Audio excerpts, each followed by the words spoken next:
All the best. Thank you, sir. Good evening, ma'am. Ma'am, Good shall I start? Um, Today I will be presenting a case of a 9-month-old female named XYZ who was born third in order in non-consanguineous marriage of her parents. Uh, Her religion is Muslim. She is resides in Sakinaka and hails from Uttar Pradesh. She was brought by her mother, who is educated till 8th standard. Therefore, the informant is reliable. She was admitted on 3rd of January and was examined on 4th of January. She presented with chief complaints of fever and cough for 4 days and increase in respiratory activity for 4 days. Mother complains that fever. One thing, whenever you're presenting, the words that you use must be like whatever the colloquial, not the technical medical. So instead of respiratory, you say breathlessness or shortness of breath. Okay. Respiratory is more of a medical term. So use the rapid breathing or something else. Mother complains that fever is present for 4 days, acute in onset, non-documented, intermittent in nature, and not associated with any rigors or any rash, and is temporarily relieved by medications. During the fever and also in the interfebrile period, child is inactive and lethargic. She also informs that a baby girl was active and playful till the past 1 week, but then became irritable and lethargic. Cough is also present with fever for 4 days, which is also acute in onset, but wet sounding and associated with post-tussive vomiting, which was yellow in color. Around the quantity was approximately 1 teaspoon. However, there is no diurnal variation and is present throughout the day, but increased after breastfeeding. She also noticed an increase in the respiratory rate of the baby with indrawing of chest 4 days ago. However, she revealed that it was present since birth, but presently with the fever and cough, it has increased in severity. The mother also noticed that the abnormal movements in the chest was present while holding the baby on shoulder. However, the respiratory difficulty of the child improved in that position. Moreover, she also complained of taking a lot of time to breastfeed her baby, as the baby could not suckle for a long time in a one go and had to take rest intermittently. Also, the baby had profuse perspiration, especially on the forehead and the back. The mother also informs that she noticed that the baby is not gaining weight since the past 4 to 5 months. However, she informs that the baby did gain weight during the initial 3 to 4 months of her age and was about 3.8 kg at 4 months, following which the baby girl is not showing any weight gain. The current weight of the baby is 4.9 kilograms and birth weight was 2.2 kilograms. Moreover, there is a recurrent history of hospitalization for similar complaints in the past. On 27th day of life, as well as 3 months ago in September, where the child needed oxygen support every time and was discharged on oral medications. However, this time there is no swelling of limbs or abdomen, as well as no decrease in urine frequency or quantity. There is also no bluish discoloration of the lips, mucous membranes, toes, or any cyanotic spell, or any preferred posture preferred by the baby. Also, there is no history of syncope or transient loss of consciousness. The post-tussive vomit is not associated with any blood. Kunj, somebody is saying that the slides are not moving. Just check. Okay, ma'am. Are they moving now? No, I'm able to see, but in the chat box, somebody has written that the slides are not moving. Now they're saying yes. Go ahead. Okay, ma'am. The past history of the child. Before you go to the past history, let us finish the present history. You go back to the slide and start from the beginning.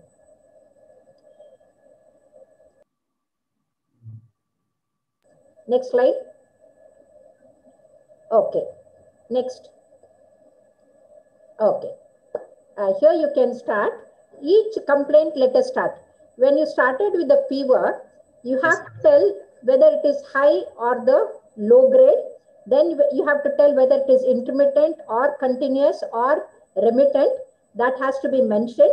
ma'am. And you have mentioned the rigors, chills and rigors, that is fine. And apart from that, whether it came down with the medicine or not has to be mentioned. Okay. Um, That is ma'am, the mother did not document it, so we won't be able to say whether it was high grade or moderate grade because okay. she Even, didn't even, measure anything. even by touching, it's okay. Then how did she say there is a fever? The baby is warm. So Yeah, if it that's is true. very hot, then they will tell very high degree. That is okay. Okay. Whenever Okay. you are presenting the history, you have to mention that. Then you told about the child having cough. Yes, Invariably, ma'am. the infants, they swallow the sputum, and that's Yes, how ma'am. we cannot make out the color. But here, fortunately, because the post-tussive vomiting is there, and the vomitus is containing this yellow sputum.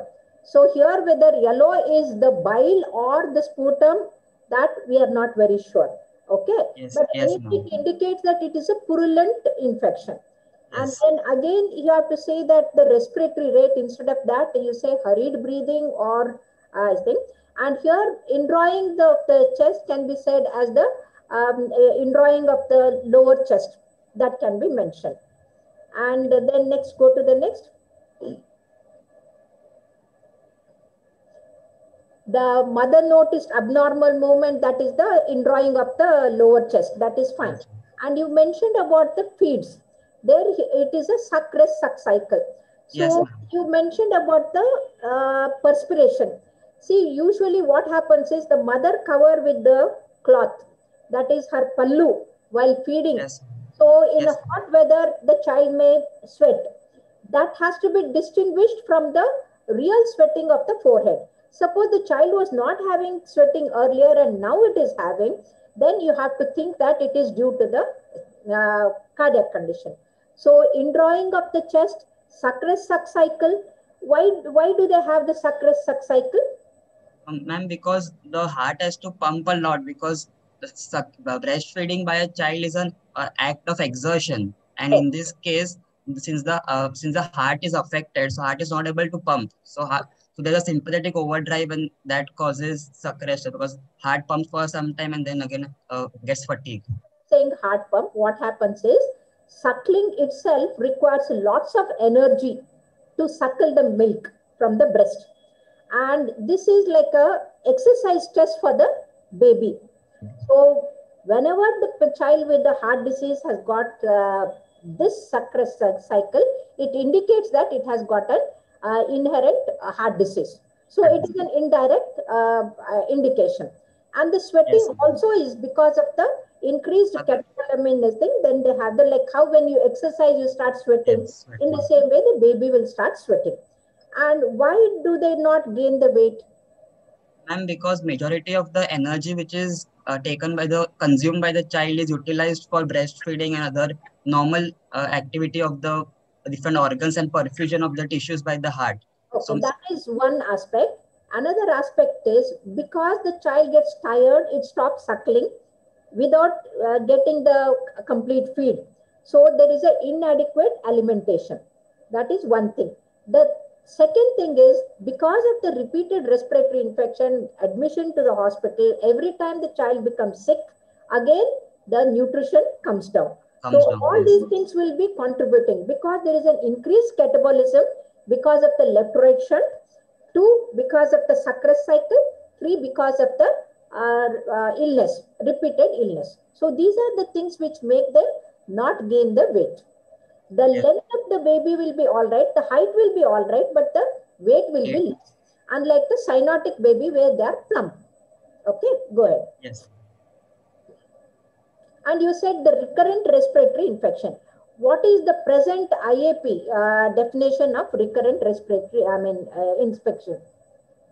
Like in the past, it was told 6 per year, but now we don't follow that. What is the present Indian Academy of Pediatrics recommendation definition? Is around 2 to 3 episodes in 6 months, Requiring admission, that is important. recurring admission in the hospital with fever and No, um, no, it's not just fever. See, upper respiratory tract is common with every child. Okay, yes, even ma'am. the school going children.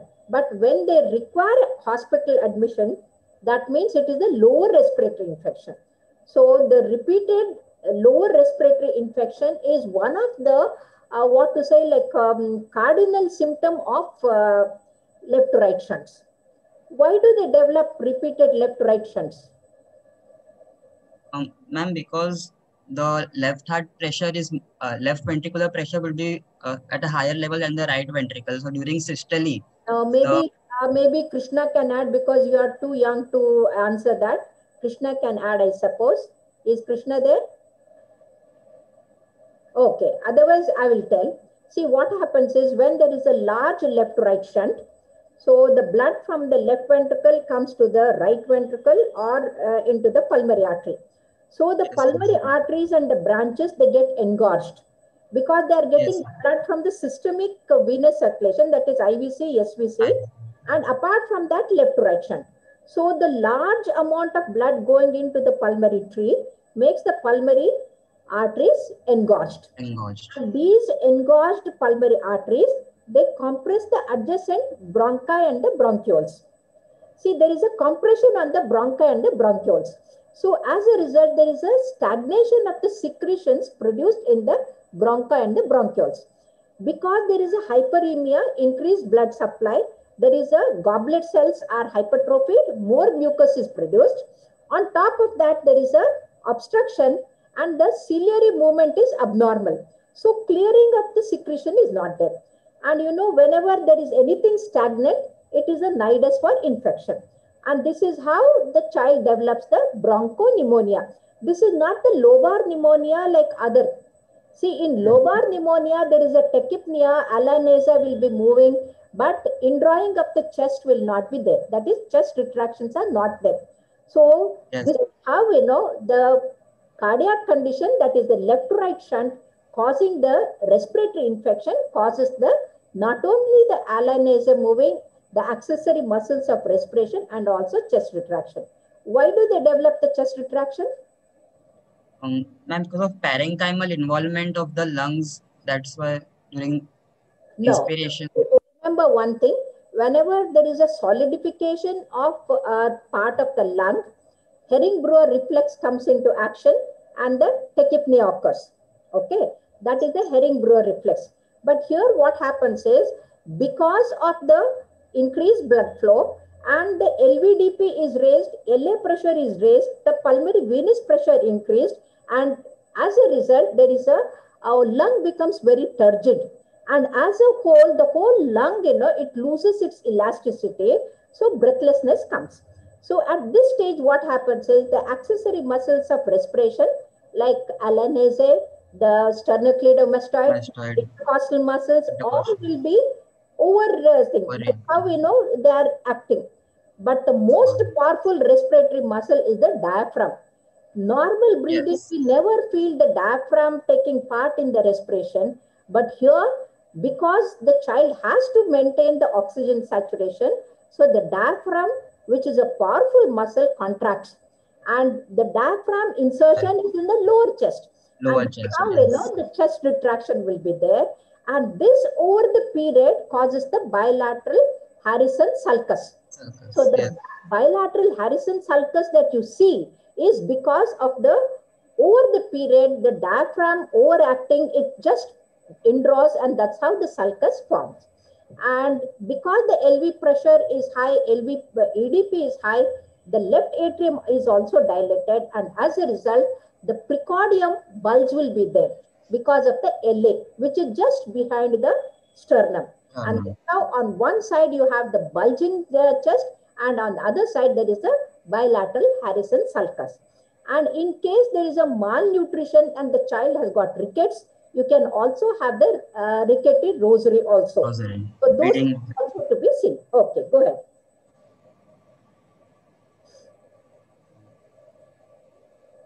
Shall I go Yeah, ahead? go ahead. Now, can you summarize the history? Summarize the history and what you make out of it. Because the 80% of the diagnosis can be made with the history alone. Another 15% by your examination and 5% by your investigation. But today, the whole thing has turned upside down. People are relying upon investigation rather than the history. So you tell me with the history what you find. Ma'am, from the history, we can conclude that the cardiovascular system is affected. Don't use the word vascular, because vascular means it's a peripheral vascular. We don't have any features of that. Okay. So with the history of repeated respiratory infection, then Saccharus cycle, then chest retraction, and also not thriving, all this indicate that the child has got cardiac lesion, especially the large left-right shunt. So suppose there is a obstructive lesion, they don't have the chest retraction, Saccharus cycle and all those things. And as a result, these are the cardinal symptoms of left-right shunt. So with this, we would like to think in terms of left-right shunt. So what are the left-right shunts? Ma'am, basically, they are like ventricle septal defect, then the atrial septal defect, and patent ductus arteriosus. The main these are the common ones. Good, very good. But AST will not become symptomatic at the age of 9 months. It will not have Saccharus cycle because LV is not involved there. It is the right ventricle. Okay. And as with that, in this history, we can say that it is unlikely to be AST. Now, this history, it could be post-tricuspid shunt. Post-tricuspid shunts are either VST or PD. So at the history level, we can say that it could be VST, it could be PDA, any of the post-tricuspid shunt. So beyond that, we can't tell. So here we can say that because there is no cyanosis, it is the acyanotic congenital heart disease, large left-right shunt because the symptoms are very severe, possibly VST or PDA. Okay, this is what we, when we analyze the history, this is how we come to this thing. Of course, Amir is telling that AP window cannot be distinguished at the history level at all and even on the clinical examination. So, of course, the AP window is a differential diagnosis later on. Okay, but not now. At this stage, acyanotic congenital heart disease, large left-right shunt, post-tricuspid shunt like either VST or PDA. And that's how we think. Now, could it be like Al-Kappa, where the child can have LV failure and the anomalous origin of coronary artery from pulmonary artery? It is unlikely because the child will not have repeated respiratory infection. So, Amir is telling that it is not Al-Kappa because repeated respiratory infection is not a feature of Al-Kappa. There is no shunt. The shunt is less than 10%. See, whenever the coronaries are filled from the pulmonary artery pressure is low. So there is no shunt. Okay. So this is not Al-Kappa. And could it be viral myocarditis? The fever is there, myocarditis. But viral myocarditis, they'll have features, but they'll not have the repeated respiratory infection. Okay, so it is unlikely to be. That can be kept as a second or the third option. Okay. Yes, ma'am. Okay, go ahead. Yeah, past history. Past history of the child. The child had similar complaints. Krishna Rao is saying ABST. Yes, of course. That comes in VST and AST together. Okay. The child had similar complaints as this time on 27th day of life and also in September 2019. Someone is asking, repeat Al-Kappa. Al-Kappa is abnormal, anomalous origin of the left coronary artery from the pulmonary artery. So that is the commonest cause of LV failure in the child, in the newborn babies. Okay. The child had similar complaints as this time on 27th day of life and also in September 2019, for which she was admitted in LTMG at Sion for 7 days and given oxygen and IV fluids. The medication history is not available. She was then discharged on oral medications. There also have been 4 episodes of blood transfusion done at a gap of 1 month each, Now, starting from this we have to be very careful. Why the blood transfusion? Is it due to the nutrition deficiency, the anemia, or the blood loss? See, the blood loss due to the helminthiasis is unlikely because it's a 9 months old child. Okay. And if yes, it is a ma'am. nutritional, we don't know. And whether there is also added any I mean, what to say, the hematological problem has to be kept in mind. Because in a 9 month child having repeated 4 episodes of blood transfusion, we have to keep our options open. Okay. Yes, And ma'am. another thing regarding the treatment, not in general, any pediatrician or a person treating these children, just antibiotic will not help. They have to have what to say physiotherapy, and also the what to nebulization to mucolytic agents. All these combinations have to be done, otherwise the clearance of the mucus will not be there. Okay, so Yes, ma'am. this is a part of the treatment. Okay, go ahead. There have been 4 episodes of blood transfusion done at a gap of 1 month each, starting from September 2019, in view of anemia. Also, there was 1 episode of dengue fever in September itself, which was managed at home with the assistance of outpatient department. Okay, No see, here surgeries I have would been like to done. interrupt. See, many a times, any child with the underlying heart disease, they will develop bacterial endocarditis. Many Yes, ma'am. pediatricians treating outside, they will miss the diagnosis and they will make it as dengue fever. Unless the dengue is positive, the antigen we cannot. Like, any fever which is not a thing, they will brand it as typhoid in the same way. But here the child has improved on its own without antibiotic. That means it is unlikely to be bacterial endocarditis. And why I'm telling is, many children with the VST or PDA, they have a loose motion, they get admitted to the hospital. Because of the IV fluids itself, they can have the fever and bacterial endocarditis. And even your blood transfusion can transmit the infection. So bacterial endocarditis has to be kept in mind, and ask whether the history of fever was there for more than 2 to 3 weeks. Okay, this is in general. Okay, go ahead. Yes, ma'am. So, coming to the antenatal history, the mother is 35 years old. This is her third child in order of her non-consanguineous marriage. She has 2 elder daughters who are 12 years and 2 years old. Both were born at term by normal institutional vaginal delivery. She is married since 13 years. Her pregnancy was confirmed at 4 months of gestation by a positive urine pregnancy test. She took supplements for 2 to 3 weeks by a local doctor's guidance. However, she got herself ANC registered at LTMG at Sion only in her 6th month of gestation, following which only 2 OPD visits were done and 1 TT injection was given. On further inquiry, she disclosed that antenatal scan was advised, but she did not do it. However, the mother has no history of hypertension, diabetes mellitus, drug intake, or Now, any here this is very important. If yes, antenatal ultrasound is done, and especially the fetal echo is done, we can diagnose. Especially if there is an AV canal defect, then yes, we ma'am. can do the blood karyotyping. And if it is a complete AV canal defect, very difficult. And 50% of the AV canal defect can have Down syndrome.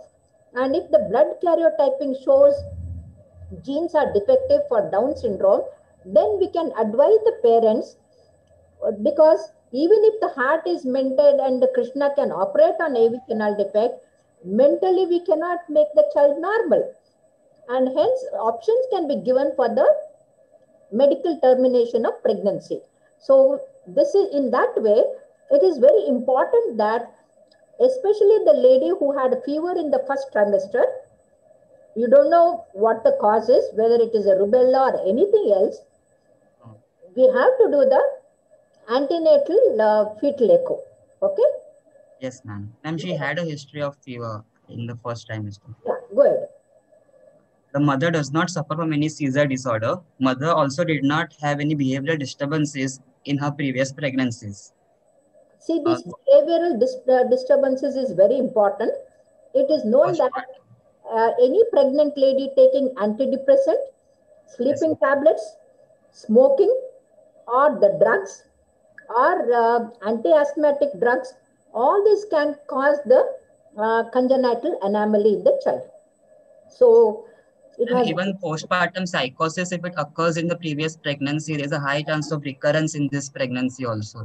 no, no, no. I'm not talking about the mental aspect. Because of the mental depression, if they Uh, take the antidepressant can cause the congenital heart disease. Okay. yes, ma'am. Yes. In her first trimester, she had an episode of fever, which was uh, followed neither with rash, nor vesicles, nor any lymphadenopathy, for which she had taken medication from a local doctor. Second trimester, the quickening was felt by around 5 months of gestation.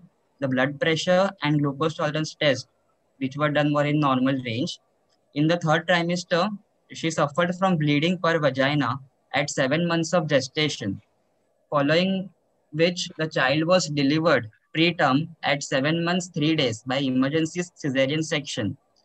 However, the mother does not remember whether the baby cried or not, as she was unconscious during the delivery for up to 4 days post cesarean section. But The that's birth, unlikely, no? The anesthesia yes, not ma'am. being there for 4 days unconsciousness is not the thing. It is difficult to swallow. Okay. The Now, birth weight of the baby was 2.2 kilograms. and here one more thing, I can't swallow this also. Delivered preterm 7 months. So 7 months means it will be premature. How can you have Yes, ma'am. 2.2? So that means she has not kept the gestation the calculation properly. Okay.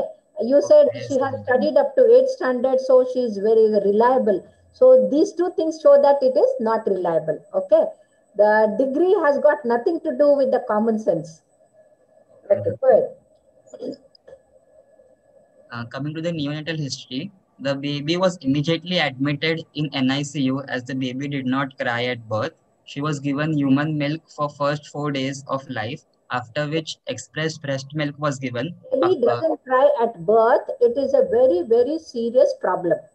Okay. Yes, yes, Every ma'am. child, as soon as it is born, it has to cry. We have to pat it and make it cry. If it Yes, doesn't cry, it could be due to the fetal distress or due to the meconial aspiration or due to something else. So that is a very important point. Okay. yes. She was given human milk for the first 4 days of life, after which expressed breast milk was given with a vati and spoon method. At about fifth day of life, heart scan was done, which shows anomalies of holes in the heart. Okay. There was an increase in the respiratory activity, increase in the breathlessness of the child, but no discoloration of lips, mucous membranes, or fingers or skin. After 10 days, the child was shifted to a general ward and discharged after 7 days. Okay. Baby did not have any episode of syncope or convulsions within the first 24 hours of life. She was again admitted on 27th day of life in view of fever, for which oxygen and medications were given. She does not remember about the medications, Okay. and the baby was discharged after 7 days. Okay. Go ahead. Coming to the developmental history, uh, under the gross motor domain, the milestones of sitting with support have been achieved till date. Thus, the developmental quotient for gross motor comes out to be 60%. For Okay. the fine motor and language, the milestones are appropriate as per age. Therefore, the developmental quotient comes out to be 100% for each. Okay. For social domain, the milestones achieved are stranger anxiety and mother So in recognition. short, both mental and motor milestones are normal. Uh, yeah, no, ma'am. Only the fine motor and the language is, and Okay. the Cannot hearing and tell. vision. Okay. Gross motor The is examination we can make out whether the mental milestones are normal or not. Okay, go ahead. yes. The hearing and vision domains have achieved normal milestones till date. Therefore, the developmental quotient is 100%. So the overall developmental quotient comes out to be around 80 to 90%. And there is a delay in the gross motor domain. Okay, go ahead. Go to the next. Under the nutritional history, for the first 6 months of life, she was exclusively breastfed and sometimes by paladai or a vati or spoon method, except for the first 4 days where human milk was given in NICU. The child was given milk on demand and it took a lot of time as child could not suckle for long. Complementary feeds were started at 6 months of age with rice kanji and dal water. Cow milk was also started but given as 1:3 dilution. However, no fruits or smashed vegetables were given or are given. And especially when you talk about the fruits, the best fruit is the banana. Banana. Banana has got high calories. At the same time, it has got potassium and other nutrition. Minerals and yeah. Do you know who is the famous person who asked for banana when they went abroad to play? no idea. Virat Kohli. He said that they must be given banana wherever they went, to whichever country they went. Do you know why? And it is available throughout. Banana is an antidepressant. It gives instant nutrition and it has got a pectin which heals the peptic ulcer or even the gastritis due to the tension, and it doesn't make you full and allows you to play. Okay, so banana is the best nutrition, and it is easy to peel and swallow. Okay, yes, so your presentation must be like eating the banana. Okay, go ahead. Yes, breastfeeds are also continued on demand. The complementary feeds were asked by the 24-hour recall method, from which we come to know the child consumed a total diet which was. Okay, go ahead. Anyway, we know that there is a malnutrition. Okay, next. Coming to the immunization history, the child has not been immunized. Immunized till date. Even BCG is not given. That is very bad. Yes. So this is really bad. And in the present COVID situation, you know that the pediatricians, the BCG and MMR, they give the immunity. So here the child has got no immunization. That is a bad thing. Okay, go ahead. Coming to the family history, this is the pedigree chart. Yeah, we'll skip this. Go ahead. Go to the next. And the socioeconomic history, the family is nuclear with the overcrowding of 5 people living in a single room. Let's go to the next. The summary of the case, this is a 9-month-old baby. Instead of the summary, we know that this child has got a born out of non-consanguineous marriage, has got a congenital acyanotic heart disease, because there is no cyanosis at any time. And because of the suppressed cycle and chest retraction and repeated respiratory infection, it has got a large left-right shunt. Okay, that is what we conclude from the history. Go to the next. Yes, ma'am. On examination, under general examination, the child is conscious but not playful. The child is lying in a radiant warmer with oxygen given continuously via nasal prongs and appears malnourished. Pallor is also present. However, there is no icterus, cyanosis, clubbing, lymphadenopathy, or edema seen. The color of the skin appears normal. The lips and mucous membranes were pink. Fingers and toes were normal with no bluish tinge. The temperature is around 99.4 degrees Fahrenheit measured in the axilla. The respiratory activity is 50 breaths per minute. The pulse rate is 130 beats per minute, which is regular in rhythm with normal pressure and volume, which was measured in supine position in the right brachial artery and is bilaterally symmetrical. The BP is 90 by 68 millimeters of mercury measured using an infant. These are very important points, because in the history we said that the post-tricuspid shunt like VST or PDA. Okay. Yes, now in the very beginning, you are getting a clue that normal volume means pressure, the pulse. The PDA is ruled out. Okay. Significant PDA is ruled out. In a PDA, there is a runoff. As a result, there is a high volume collapsing pulse. Collapsing. And especially there's a wide pulse pressure also because of correct. that. So the blood pressure also, there is no wide pulse pressure, and the Yes. pulse also normal volume. So this itself rules out the PDA or the AP window at this level. Okay. Yes, ma'am. So we are left with the VST.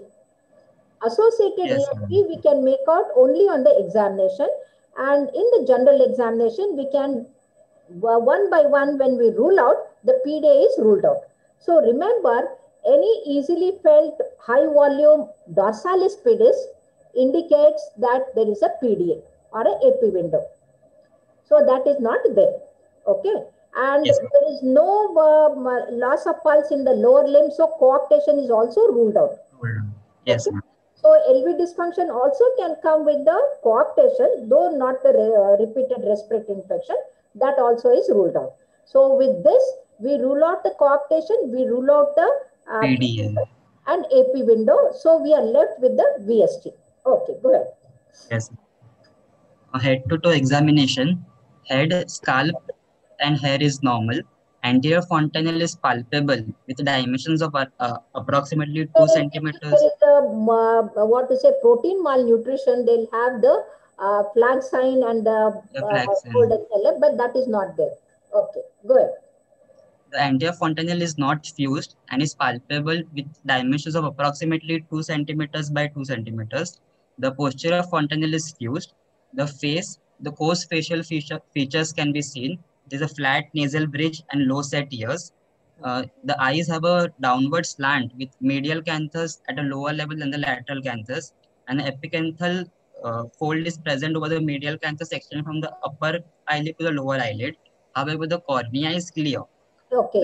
In other words, you are saying that the child is the Down syndrome. Yes, ma'am. Okay. If the features of Downs are there and the simian crease is there, single crease in the palm. Yes, ma'am. A single crease present on the in the limbs examination. That means it is a Down syndrome. Once it is the Down syndrome, invariably 50% of the Down syndrome have the AV canal defect. That means ostium primum AST and the inlet VST, and with or without the thing. So Downs with the normal mental milestones is unlikely. That's why Amir is telling normal mental milestones. That's why in the history we said there we cannot assess, only on the examination we can assess. Okay. Yes, so here we know that it is a Down syndrome. Now we have to keep in our mind to rule out the AV canal defect. Okay. So what are the things? Immediately for the student, it should strike that what are the features and how to rule out. Okay, go ahead. Yes, ma'am. The neck and spine appear normal. Chest is fast movements with intercostal and subcostal retractions. Abdomen is flat with fast movements in correlation with the chest movements. Upper limbs are normal with single palmar crease, while lower limbs are hypertonic, and a sandal gap is present between the great toe and the first toe. The nails are pale in color and spoon-shaped. Okay. On anthropometry, the weight for height was measured, which came out to be between -2 and -1 standard deviation. Okay. The length for age was measured, which came out to be between -2 to 0 standard deviation. Okay. And the weight for length was measured, which was between -2 and -1 standard deviation. The head circumference was between -1 to +1, and the chest circumference and the mid upper arm circumference are normal, while the upper segment and lower segment ratio is proportionate as per the age. Okay, fine. Go ahead. Under the systemic examination, respiratory system, on inspection, the chest wall is... Why do you go to the respiratory system? See, so all along we are saying that it is a cardiac condition. So start with the cardiac and then go to this thing, no? Anyway, go ahead. The cardiovascular examination, cardiac examination. On inspection, the chest wall is circular in shape with no deformities. The precordium is hyperdynamic. Apical impulse could not be appreciated. However, epigastric pulsations were visible. There is no engorged JVP or any neck veins. Epigastric pulsations indicate that there is the RV dilatation, and the tricuspid atresia is ruled out.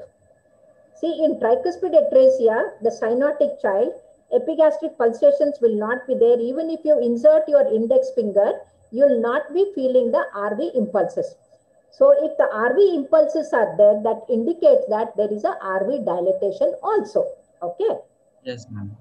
Ma'am, And can it be because of malnourishment because of that? so malnourishment will not give rise to the epigastric pulsations. The epigastric pulsations are due to the either the RV dilatation or the aneurysm of the abdominal aorta. But here it is not, we are not suspecting that. Here we think that because there is a parasternal pulsations are also there and epigastric pulsation is there, so probably it is the biventricular hypertrophy. Okay, good. On palpation, the chest was warm. The apical beat could be palpated in the fourth intercostal space lateral to the midclavicular line. No thrill could be appreciated. Said about the JVP, one thing you must remember, in a small infant, looking at the JVP in the short neck is very difficult. Okay, so the student should not commit on that. And another thing you must remember, any VST will not have the raised JVP. So Yes, do ma'am. not commit the mistake of saying that JVP is raised when you are not able to see properly and when there is a case of VST. So these are the clue for you to not to commit and get into trouble. Because if you say that the JVP is engulfed and it is raised, it will be like a blunder and you lose the marks. Okay. So here we should not mention about that. Okay, go ahead. Yes, ma'am. You say we could not appreciate. That's fine. Okay, examiner will understand. Go ahead. No thrill could be appreciated and carotid pulsations were normal. Okay, good. Percussion could not be performed because the child was not cooperative. Now, what percussion you would like to do? It is not the percussion for the cardia. It is not a pericardial effusion that we are looking for. One Yes. percussion that is important in a congenital heart disease is tympanic resonance and the liver dullness. Okay, that has to be done to see just very mildly which side is the tympanic resonance, whether the stomach tympani is on the left and the liver on the right. So that says it is the situs inverters. No, situs soletus. Liver dullness on the right side, the stomach on the left. That is situs Yes, ma'am. soletus. It is normal. Yeah, situs soletus. Okay. Yes, ma'am. On auscultation, the heart sounds were heard. Heart sounds S1 and S2 were heard at the apex of the heart. A pansystolic. Here one thing you must remember. Instead of like a blanket, sweeping under the carpet, the second sound should not be mentioned in the apex. The second sound must be mentioned only in the pulmonary area because that is the place where A2, P2 are clearly heard. Why this is very important is because we have the Down syndrome, and if there is an AV canal defect, if there is a osteoprimum AST also, then we'll have the wide split second sound. Wide split, yeah. Okay. And yes, if the Down syndrome children, they develop pulmonary hypertension very fast, and that's the reason the P2 will be loud. So yes. I is telling wide fixed plus second sound, and that is very important. This wide fixed second sound, A2, P2 being fixed, could be due to the AST. It could be due to the RV dysfunction. So RV dysfunction is the one where you have a true fixed second sound. So that has to be kept in mind. So here you have to say that S1 is always mentioned in the apical area because M1 can be loud in certain conditions. So here you have to specifically mention whether A2, P2 are normally heard, P2 is loud, whether there is a wide split second sound or normally split. Okay. Ma'am, can we differentiate? Like one doubt from my side, like in S2, can we differentiate A2 and P2 clinically? A2 and P2, it becomes very difficult clinically. But when you are having a case of aortic stenosis, that time you can auscultate the aortic area, pulmonary area, and you can make out. In pulmonary area, P2 is better heard. In aortic area, A2 is better heard. So there you can compare between the two places and decide. Because the reverse split can be made out only by comparing the two areas. Okay? Yes. Also, a pansystolic murmur could be heard by the bell of the stethoscope along the left sternal border in the third and the fourth intercostal space, Here I which would was like to non-radiating. interrupt you, Kunj. What is the Yes, ma'am. definition of pansystolic murmur? It is present throughout the systole, like between S1 and S2. Now, the definition is the murmur starts with the first sound, ends with the second sound, muffling both the sounds. It has to muffle Yes, both the sounds. Then only it is pansystolic, and it is soft and blowing and invariably conducted to the axilla. That is the classical pansystolic murmur. Okay. yes, Here yes, you ma'am. can say that it is a long systolic murmur because you are hearing the first sound well, the second sound also well, and as Amir says, you can say crescendo, decrescendo murmur. The harsh, long, crescendo, decrescendo murmur. That is the better way to explain the VST murmur rather than pansystolic. Yes, ma'am. Which was of Somebody, non-radiating type and grade 3. one second. Chintu is asking, what is the reason for conducting to the axilla? See, in a case of mitral regurgitation, the LA is posterior structure. When LA is dilated, the jet goes from the LV to LA, and that's how it is conducted to the axilla. But in a case of AV canal defect, when there is a cleft mitral valve, there is a cleft in the mitral, and the MR jet is directed towards the sternum. So that murmur will be conducted towards the sternum is the AV canal defect. If it is conducted to the axilla, it is the regular, the rheumatic mitral regurgitation. So mitral regurgitation can occur for both. Okay, good. Yes, ma'am. And it was of around grade 3. Okay. Coming to the respiratory examination, on inspection, the chest wall is circular. Respiratory movements are bilaterally symmetrical with intercostal and subcostal rapid retractions. Nasal flaring can be seen. However, there is no fullness of the intercostal spaces and the trail sign is negative. There is no dilated veins or scars, and apical impulse could not be appreciated. Okay. On palpation, the chest was warm. The respiratory movements are equal on both the sides, and trachea is central in position. Okay. Apex beat is located at the fourth intercostal space, lateral to the mid-clavicular line. Yeah, Tactile central position is important when there is a pericardial effusion or a fibrosis. In a fibrosis, it is pulled on the same side. In pericardial effusion or not pericardial, pleural pleural effusion and effusion. pneumothorax, it will be pushed to the opposite side. Okay. Tactile vocus primitus could not be elicited. On auscultation, the air entry was equal on both the sides. Bronchial breath sounds could be heard over the trachea. Vesicular breath sounds could be appreciated over the lung surface. Abnormal breath sounds could not be appreciated.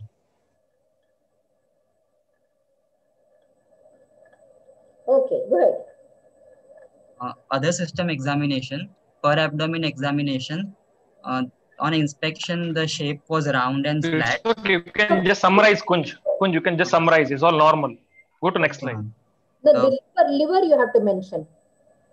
On palpation, on deep palpation, there was no organomegaly, and the bowel sounds could be heard normally. Okay. And under CS examination, there was no focal neurological deficit present.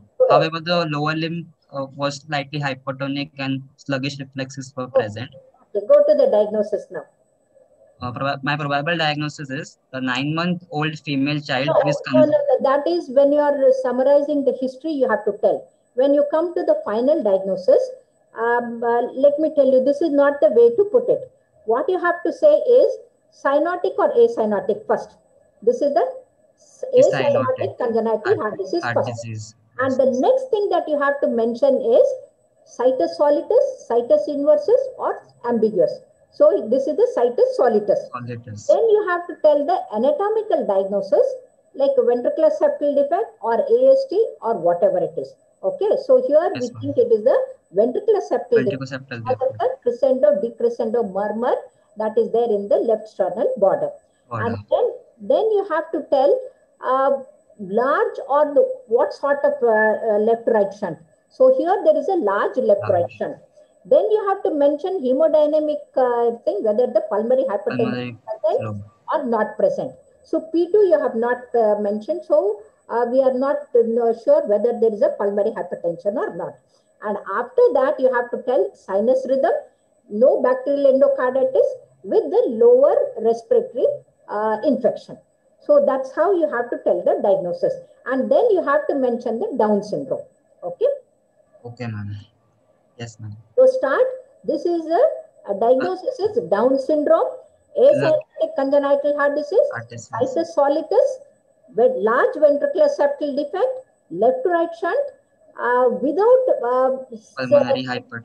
pulmonary hypertension, in sinus rhythm, not in congestive cardiac failure, no bacterial endocarditis, but the patient has got the lower respiratory infection.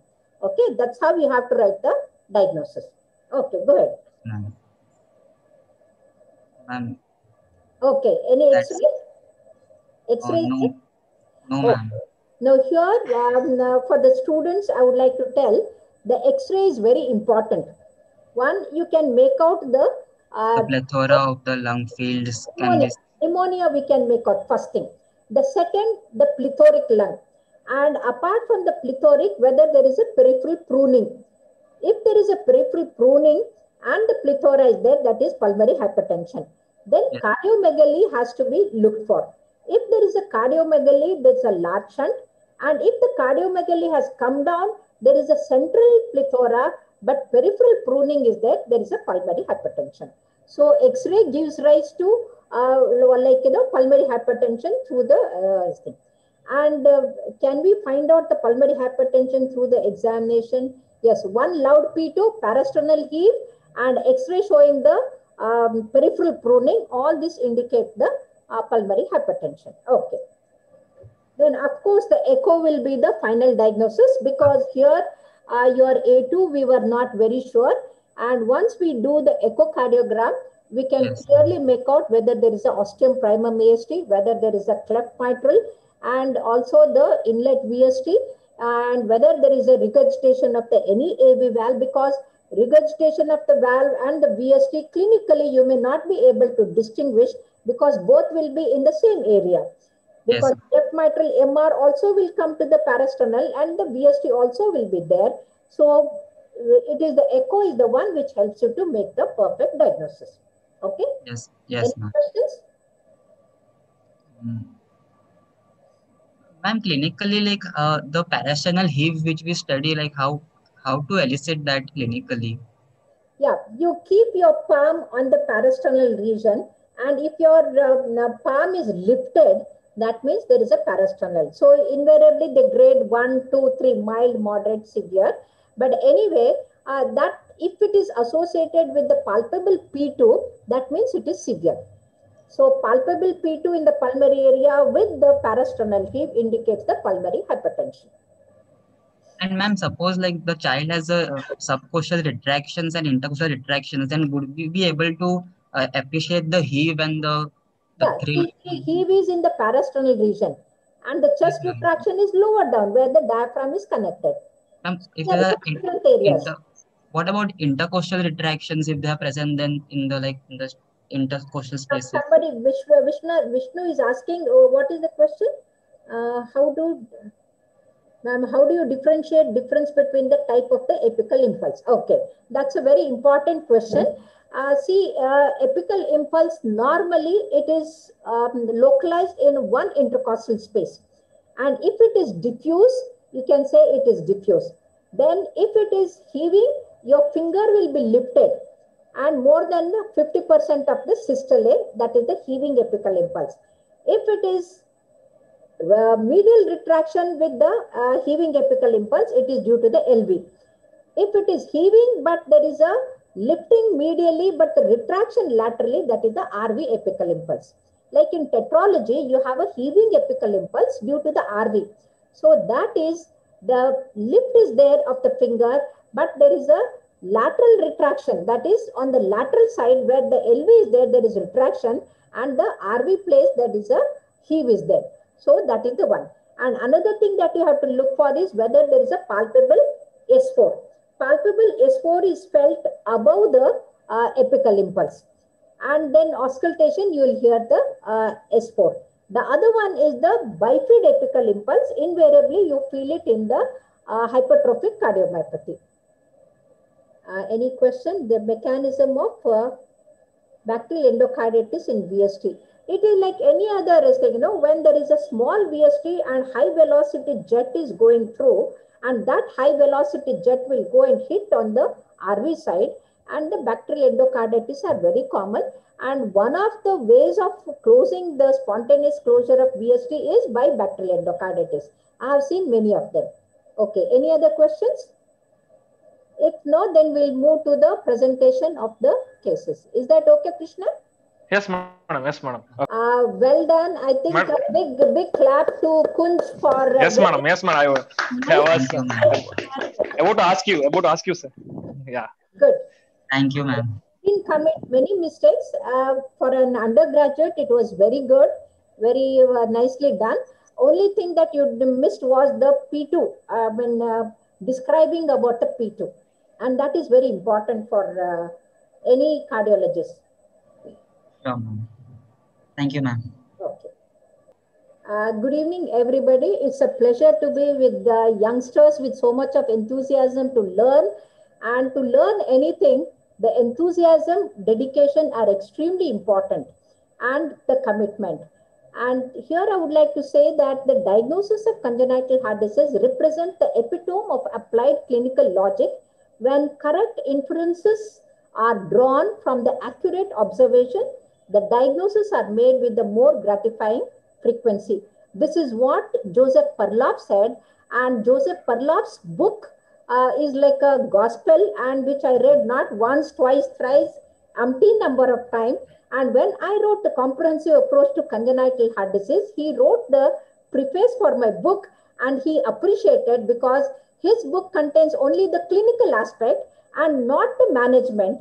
And my book is 3 times bigger, and getting from a real legend, the preface was very nice. And this is his autograph. At the age of 18, he took a bedside clinics for 1,000 plus cardiologists in Hyderabad National Conference of Cardiological Society. And I ran after him to get his autograph. His hands were trembling, but that day it was a landmark clinics. He made the diagnosis more perfect than the echocardiographic diagnosis. And that was a real legend. And I was blessed to have his autograph. Okay, this is very important. In 1925, Osler, you know about the Osler's node, and he gave the inspection, how tangentially to see the palpation with the palm like this, and then auscultation, and then he would never move to the next bed without contemplating. And so for the students, the inspection, palpation, auscultation, and contemplation became the 4 points for like a compass for the students to go in direction. But today what has happened is we have ECG, we have X-ray, we have echo, we have CT, everything. And still, the students, they don't contemplate. The doctors also don't contemplate. And as a result, the question marks are put and they don't write the diagnosis properly. And that is because we fail to contemplate. And today you have seen how we have analyzed, and contemplation is very important. Now, the NADA's criteria is very important. Before you go ahead, you have to see whether the major criteria are there, like a systolic murmur, this patient had, intensity, diastolic murmur may or may not be there, cyanosis, and congestive heart failure. Okay, these are the 4 major criteria, and the minor are systolic murmur, intensity, abnormal second sound and ejection click, and abnormal X-ray, and the blood pressure. And these are the minor criteria. So 1 major criteria and 2 minor criteria, your diagnosis is done. So we know that the case we discussed was the cardiac one. Now, history is extremely important because what happens is eliciting history is an art. If you ask direct question, many of the attenders, they feel that it is to impress you. They keep on saying yes, yes, and they misguide you. So never ask the direct question. So feeding difficulty, easy fatigability, exertional dyspnea, repeated respiratory infection, The family history, maternal disease, especially diabetes, and systemic lupus erythematosus or phenylketonuria, or drug intake like antidepressant, sleeping tablets, or anti-asthmatic or anticoagulants, all those things has to be taken, and maternal infection has to be elicited. And why history is important? Many a times I feel that the younger generation is not taking the history properly because they think speaking is not important, just investigation is okay. But I say the history taking is like a solid foundation. Clinical examination is like a pillar, and your investigations are like a roof. If you go only to the roof, your house will collapse. So remember, the richest source of information to establish a strong bond between the patients and the clinicians. So once when I went to Vani Vilas, a lady for whom the baby I had done the echo, she came running and she said, "Aapke jaise koi baat nahi karta, madam ji." The way you talk and the tone of talking both are very important. Whenever you are talking to the patients or their attenders, you have to be extremely kind, and your tone of speaking must be so good that they will be impressed by it and half of their anxiety goes down. So the talking to the patients is extremely important, and the history taking is a cornerstone. And we had made the diagnosis of VST even before the examination. So here you have to take the symptoms of pulmonary venous congestion, symptoms of systemic venous congestion, chest pain, cyanosis, jaundice, palpitation, and all other things. And apart from that, you have to ask for the dyspnea, the grade of dyspnea, orthopnea, paroxysmal nocturnal dyspnea, cardiac asthma, or cough, hemoptysis has to be taken. Now, before we move to the thing, let us see the classification. In the classification, you have a acyanotic congenital heart disease and the cyanotic. Today, I'm going to speak only about the acyanotic. So, among the acyanotic, you have the left-right shunt. At the atrial level, it is the AST. At the ventricular level, you have the VST. At the great artery level, you have the PDA, AP window, and aortoventricular tunnels or coronary AV fistula rarely. Now, the acyanotic congenital heart diseases can be divided into obstructive and non-obstructive.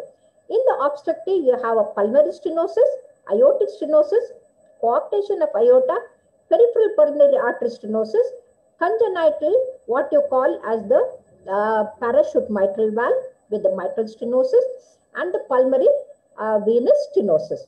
And in a non-obstructive, you have idiopathic pulmonary artery, dilated, absent pulmonary valve, then miscellaneous conditions like cardiomyopathy, endomyocardial fibroelastosis like EMF, and complete heart block. Now, extracardiac markers are very important, but what happens is the whole list is so big that many a times you get confused, but they are like a clue. So here, high arch palate, malocclusion, all these things have to be, hyperextendability has to be checked for. Sorry, this video is not playing. The chest retraction is there and precordial bulge is there, and this has to be looked for. Then you have to look for systolic thrill. Invariably, the systolic thrill is more common. The diastolic thrills are very, very, very, very rare, and that is only in the mitral stenosis you have a diastolic thrill or tricuspid stenosis. Otherwise, commonly you have a systolic thrill, and mitral regurgitation causing thrill is extremely rare. Don't mention that. Aortic stenosis thrill is there and it is conducted to the carotid. Pulmonary stenosis in the pulmonary area, VST in the third and the fourth intercostal space, and you have a continuous thrill in the pulmonary area in the PDA and the AP window, and coronary AV fistula and the rupture of sinus of Valsalva, you have it in the abnormal area, not in the pulmonary area, that is the atypical area. Now we'll start with the syndromes. The Williams syndromes, you have the musculoskeletal listing like kyphosis, scoliosis, and invariably they'll have the supravalvular stenosis. The hypertelorism, that is from the inner canthus to the other inner canthus, this is wide, and then the patulous lips, maloccluded thing, and the upturned nose is there, and this is called as the elephant's faces. And this it gives the clue. Invariably, we talk about the Coanda effect. Normally also the right pulse is little more than the left pulse. But when there is more than 10 millimeters of difference, it is called Coanda effect. And this happens because in the supramitral stenosis, the blood jet goes tangentially towards the right side. And as a result, you hear a shudder or you feel the shudder in the neck. Differential diagnosis is coarctation of aorta, where the right subclavian artery is arising proximally and the left is distal to the coarctation. At that time, the right upper limb pulse is more than the left. And in the aorta arteritis, where the left subclavian artery is obstructed, you have the right upper limb more. So these are the differential diagnoses. But if you feel the shudder in the neck, and if you feel the right upper limb pressure is more, that is the supraaortic stenosis. In supraaortic stenosis, you have a systolic thrill, harsh ejection systolic murmur in the second intercostal space, a thrill or the shudder. Thrill is milder form, shudder is, like how your fear causes shudder, and that is the shudder that you hear in the suprasternal region. So here the apical impulse is very significant. It is heaving, and a palpable A wave or the A wave will be prominent, and palpable S4 is in the presystolic region, indicates that there is a gradient across the aortic valve is more than 70 millimeters of mercury. So palpable S4 indicates that there is a severe aortic stenosis. So this is how you hear the paradoxical splitting in the absence of LVBB and LV dysfunction. It has to be aortic stenosis. So louder the murmur, the more the stenosis. So here you can see that in a mild aortic stenosis, you hear the first sound and then a sharp ejection systolic murmur and a diamond-shaped murmur where the peaking is within the 1/3 of the systole. And you hear the A2 and P2 normally. So this is the mild form of aortic stenosis.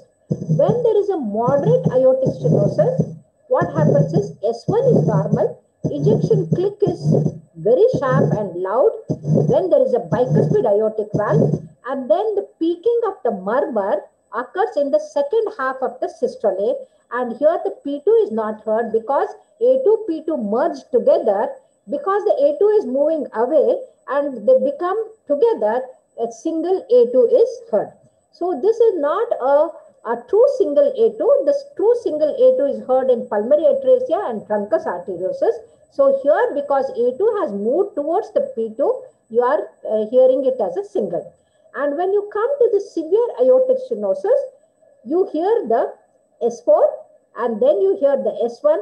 Ejection click will not be heard, it will be muffled because more severe the murmur, ejection click will not be heard, and the murmur peaks in the third half of the systole and it marches over the A2. And here what happens is A2 becomes further away and P2 is medial. And I told you we have to auscultate both in the aortic and the pulmonary area.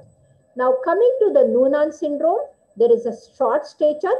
This is the classical webbed neck that you get, and then hypertelorism is there, and then apart from that, cryptochilus and delayed milestones will be there, and secondary sexual characters are also delayed in many of them, and invariably along with the pulmonary stenosis, they may have associated AST, VST or hypertrophic cardiomyopathy in 40% of the patients of Noonan syndrome. So most of the pulmonary stenosis patients are asymptomatic. There is a systolic thrill, and these children are picked up in the school checkup, health checkup, and invariably they are sent for the diagnosis. Here you can see that if there is a mild pulmonary stenosis, you can feel the ejection click, and the A2P2 are wide split and the pulmonary component is heard. When the moderate pulmonary stenosis, ejection click is heard, A2P2 are wide split, P2 is muffled, and the peaking of the murmur is in the second half. In a case of a severe pulmonary stenosis, where the gradient is more than 120 millimeters across the pulmonary valve, the murmur goes even over the A2. So muffling the A2, and the P2 is also muffled. So here you are not hearing the ejection click, you are not hearing the A2, P2, you hear only the S1 and the murmur. And when it is very, very severe, almost suprasystemic, the murmur becomes very soft, P2 becomes very soft, and then you don't hear the ejection click, and this is how you can make out the severity of the pulmonary stenosis. Now, peripheral pulmonary artery stenosis, when you hear the murmur in a whole of the hemithorax, if you hear in the left hemithorax, it is the left pulmonary artery stenosis, right hemithorax, it is the right pulmonary artery stenosis. If you hear in both, it is the bilateral pulmonary artery stenosis, and sometimes you can hear even the continuous soft murmur, and if it is associated with jaundice, it is called as Alagille syndrome. Now, Down syndrome, just now Kunj presented that the gap between the index, the grade 2 and the next one, and the single crease, and then it is important that there is a hypotonia, hyperflexibility, bulging precordium, and you can see that there is a bilateral Harrison sulcus and precordial bulge is there.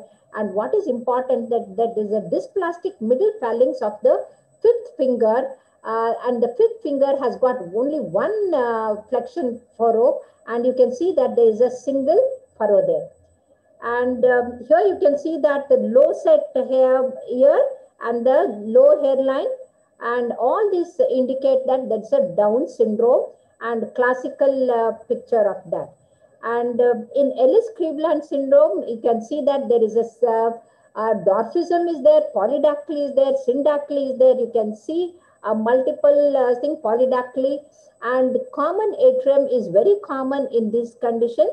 And in case of Holt-Oram syndrome, when you take an X-ray, in fact, supination is not possible because of the absence of the radius, and it may be hypoplastic or it may be absent. So this is how the peripheral features are seen. Now, coming to the atrial septal defect, which is the commonest condition, you have to know the types of the AST. The ostium secundum AST is in the area of the foramen oval, and this is the one which is suitable for the device closure because it has got the rim all over. And ostium primum AST is like, AV canal defect, where you can see that the septum primum is absent, and these are invariably, they go to Krishna for the surgical correction. Then you have unroofed coronary sinus, which is very, very rare, but sinus venosus type AST, either SVC type or IVC type, this sinus venosus types are invariably missed by the regular technicians doing the echo, but RA-RV dilatation should tell them. So invariably sinus venosus type of patient, they have associated PAPVC, that is partially anomalous pulmonary venous connection. And apart from the AST, they can have a TAPVC, that is the cyanotic condition. And you can have AST with mitral stenosis, that is the Lutten-Bascher syndrome. And the two levels you can have shunt, that is in the AV canal defect. Now, coming to AST, many patients go undetected because the murmur is very soft. Invariably, there is no thrill. And the thrill, if it is present in a case of AST, it could be due to the associated pulmonary stenosis, and that we call it as the triology of Fallot, and then maybe a large shunt. So here, fixed wide split septum sound is there. Superficial soft murmur is heard. This is because of the increased flow. There is no murmur of the blood flowing across the AST. What you hear, the murmur is due to the increased flow across the pulmonary valve because of the large shunt. So, and then you may hear a MDM in the tricuspid area when there is a large shunt. So the hallmark is wide split second sound and the soft murmur in the pulmonary area. And the AST is invariably sinus rhythm. They can have atrial fibrillation or atrial flutter in later cases. They can have first degree AV block. And what is important is the RS-R' pattern. So RS-R' pattern without widening of the QRS complex is the hallmark of the AST. And this you should not be called it as the incomplete RBBB because that is inappropriate. So normally you should call it as RS-R' pattern. This is the R, S and R' pattern. That is the classical one. If it becomes from RS-R' pattern to RR pattern, that means the patient has developed pulmonary hypertension, and invariably P pulmonale will be there. That is the peaking of the P wave, which is peaked and more than 2.5 divisions. So the ECG helps us to make the presence of pulmonary hypertension. So here you can see that the pulmonary plethora is there and it can cause pulmonary embolism. And this is the way we close the AST, and this is the one which I started first in 1998, and this is how the device is pulled to the septum and the RV side, RA side device is left, and once the screw is removed, the device stays there. So this is... I'm sorry to interrupt. 1 second, ma'am. I want to tell my viewers, madam is the first person in the entire South India to do the first catheter-based interventions, and she is also the first lady cardiologist of our Karnataka as well. We are really proud of you, madam. Please, please continue. So this is Kurt Amplatz, who has invented these devices, and I have visited him, and he gave me a lunch, and he called me a brown beauty. This is 20 years back. And then this is the AST device and the VST device, and we can do both, the PDA, AST, VST, you can do everything in a single sitting, and he is a great guy. Just last year, we lost both Kurt Amplatz as well as our Parloff. And they were the really, really great people, and we owe a lot to them. And Lutem-Pascher syndrome is the one where there is a combination of the congenital and the acquired rheumatic heart disease. And here you have to push the patient in the left lateral, feel for the mitral stenosis thrill as well as the murmur. So invariably, incidence of mitral stenosis in AST is 4%, whereas the AST in case of mitral stenosis is 0.6%. So this is how in the examination, they'll ask you about the AST. And all the left to right shunts, they have the common features, that is the repeated respiratory infection and a failure to thrive, feeding difficulties, and precordial bulge. This is the classical precordial bulge, and you can see that that is a bilateral Harrison sulcus, and the rickety rosary is also there. So this is the classical picture. Now, left post tricuspid shunts, you have VST, VST with aortic regurgitation, VST with the left-right shunt, that is the LV to the right atrium, and that is called as the Garbude shunt. And I'm the first one to close the Garbude shunt with the device also. And then you have the aortic level. This is the PDA or the aorta pulmonary window. You can also have at the aortic root level coronary AV fistula, rupture of sinus of Valsalva, and anomalous origin of thing, that is the Alcapa, and aortoventricular tunnels. They are also very common, and I'm the first in the world to close the aortoventricular tunnel because the aortoventricular tunnel was closed about 40 years by Lilly High in Minnesota, where Kurt Amplatz was part of the team, and they closed it with the Evenol plug. And when I closed the device, he sent 3 devices free of cost, and he sent me the mail, nobody can advise you, use your clinical acumen. And invariably, clinical acumen is very, very important. So here in VST, you can divide them into small VST, moderate VST, large VST, and the rare one, that is the Garbude defect, that is from the LV to RA. And here the small VST, invariably they are asymptomatic and they have the Rogers murmur. That means in the school health checkup camp, the murmur is picked up, or when the child is taken for the inoculation, the pediatrician auscultates and tells there is a murmur. And Rogers murmur is the one which closes, and that's how in the past they thought that the VSTs close spontaneously, but now all of them do not close. Invariably, small VSTs, they have normal apical impulse, there is a systolic frill, 4/6 long systolic crescendo decrescendo murmur, and invariably shunt is much less, and on the echo we have gradient more than 64. So these are the patients who have a normal growth, everything is normal, and invariably they come very late unless in the school health checkup camp they are picked up. And these are the children who develop bacterial endocarditis. Somebody asked how they develop the bacterial endocarditis.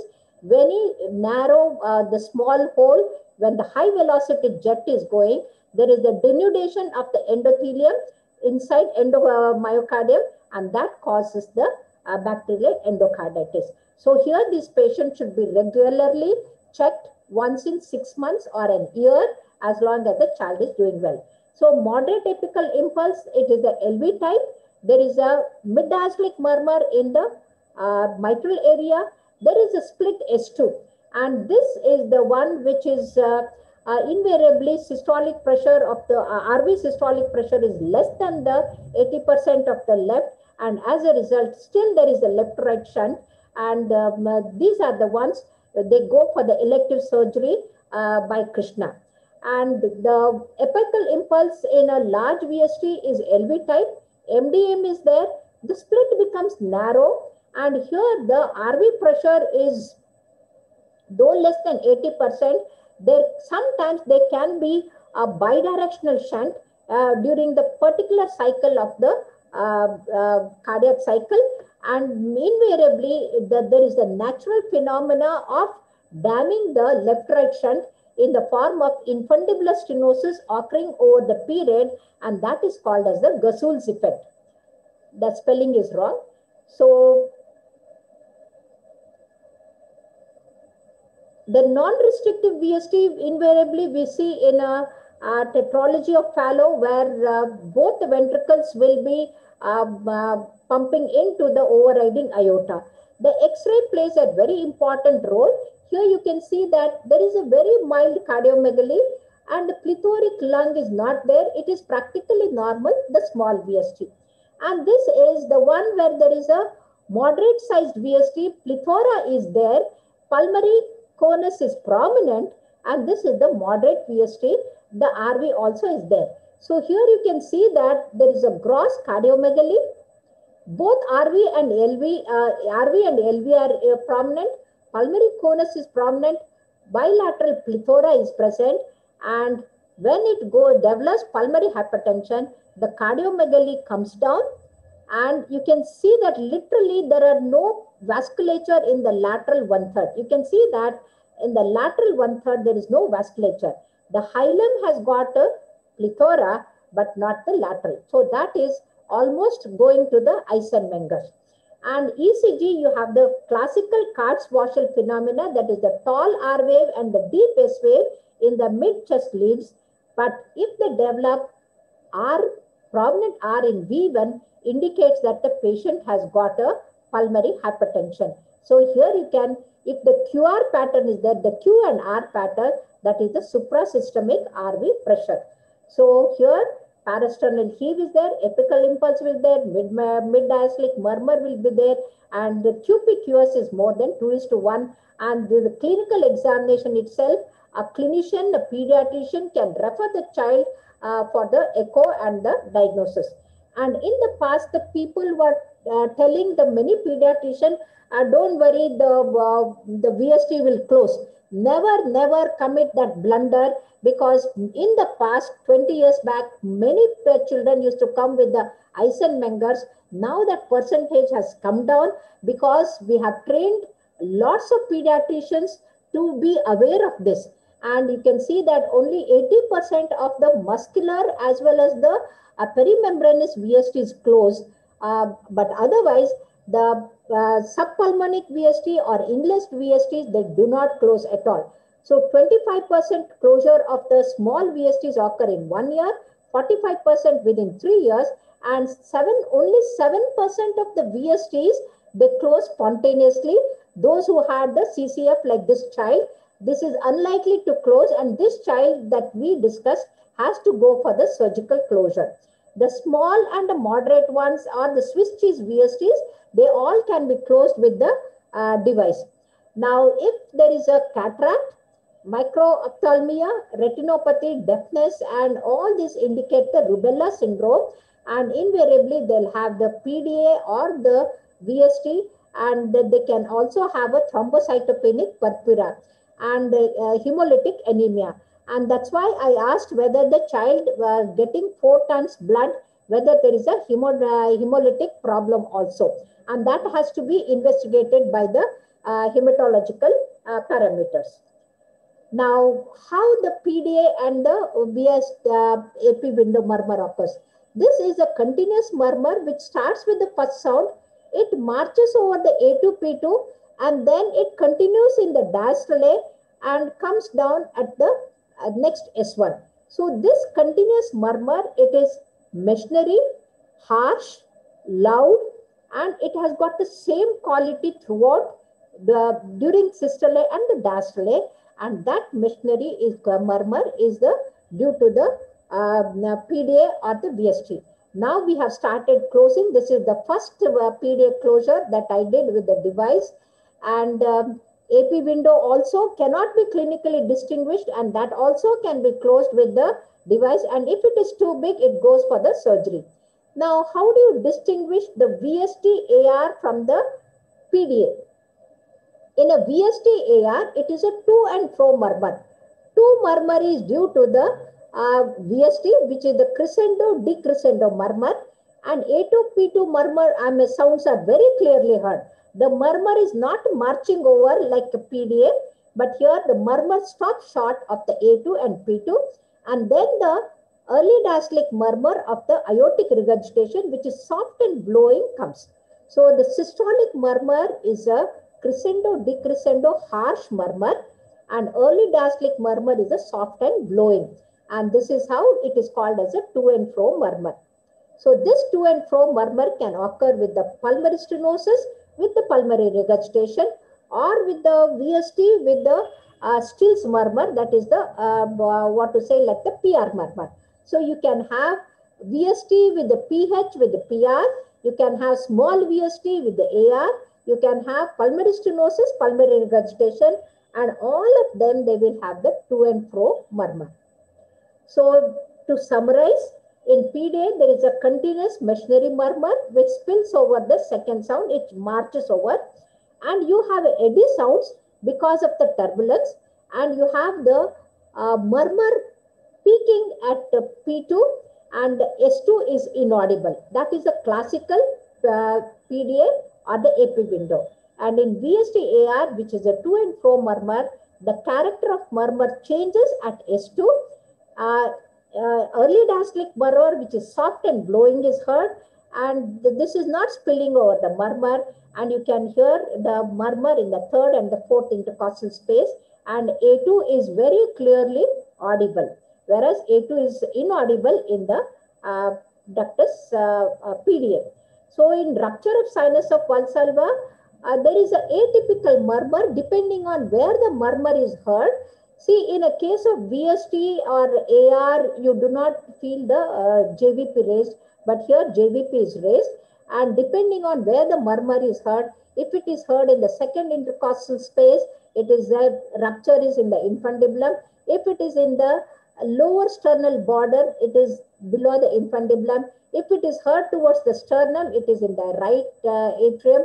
And if it is heard, the murmur is heard on the right border, it is at the tricuspid orifice. So echo gives a complete picture, and we can literally close the rupture of sinus of Valsalva also. If it is associated with the severe AR, they go to Krishna for the surgical closure.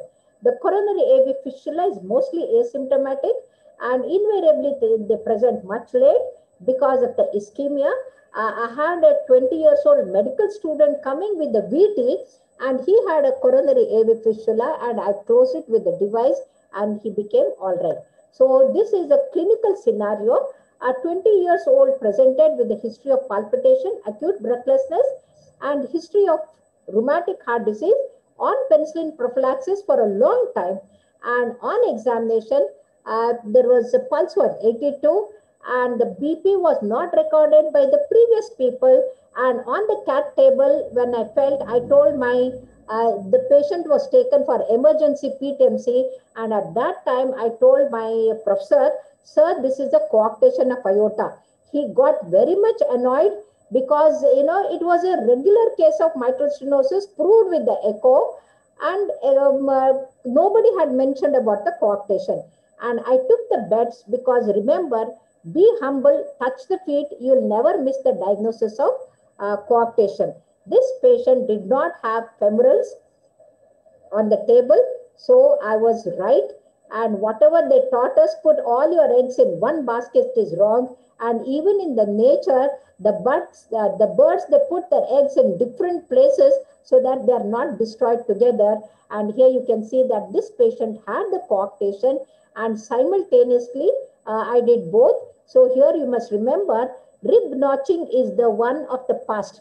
Once we started doing the balloon dilatation and the surgical closure at the early stage, nowadays we are not seeing the rib notching, the aortic rupture and all those things have become of the past. So that patient was almost like a dead end. The tiny whip was going.